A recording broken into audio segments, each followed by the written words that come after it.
Sorry, trying to get through there. Thank you. Do you understand the reality on the ground?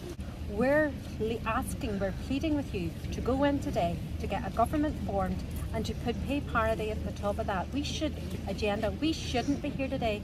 You promised us in 2019 pay parity. We're just asking you to deliver on that promise.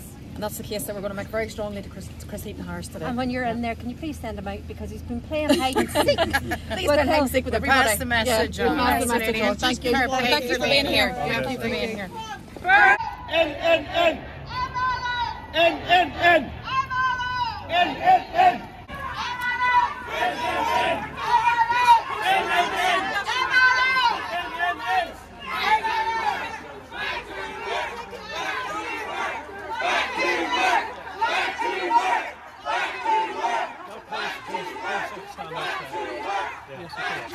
Do you think it is a good idea to have health workers, nurses, porters, domestics standing here today on the streets outside Hillsborough without pay parity with their co-workers? No, of course not, and that's why we're going in here, as we have been doing at Westminster, to make the case for pay parity for our healthcare workers, nurses, doctors, auxiliary staff, our teachers, our police officers, our civil servants. We've been making that case.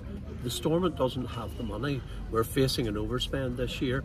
We need to deal with that. We need to get the money that enables us to make a fair pay award to all our public sector workers. Our public sector workers a decent pay award. And that's the reality. Do you know what the reality is? When I have domiciliary care workers come into my car to take a coat out of my car because they don't have anything more to wear. When they are putting their children to bed in tights at night, when they're trying to decide between do they switch on the electric in the morning or do they switch on the oil, that's the reality. And that is the reality of underfunding of Stormont. It's why the DUP has taken the lead in making the case for our budget to be sorted out, and we want to do that. That's why we're here today. This is running in parallel with our negotiations to get Stormont restored. We want our public services properly funded, and we are making the case for that. That's why we're here today to do that. Thank you, and it's really good to talk to you. Thank you. Thank you. So we need that rectified. Sure. So we totally accept what you're saying. So basically, yes, we need back into Stormont.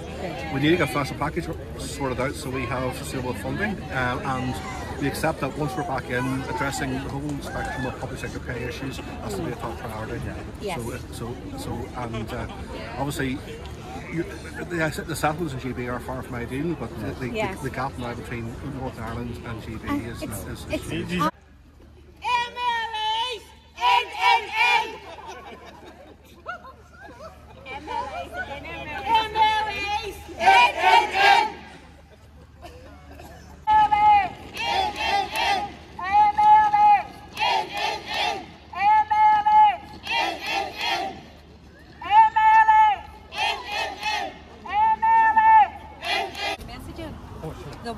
The health workers in Northern Ireland are demanding a pay rise. They're demanding a pay offer today, or there will be mass industrial action in January. Mass industrial action, public sector workers across the board in January if we don't get a pay offer delivered ASAP.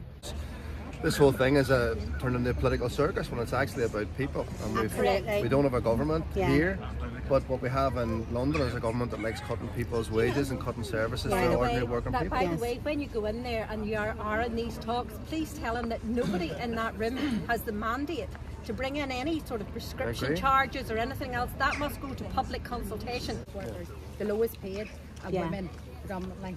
Well, today's job is to get the Assembly back up and running and get some of this money into people's pockets. But there's another job to do, is to get rid of this Tory government. Absolutely.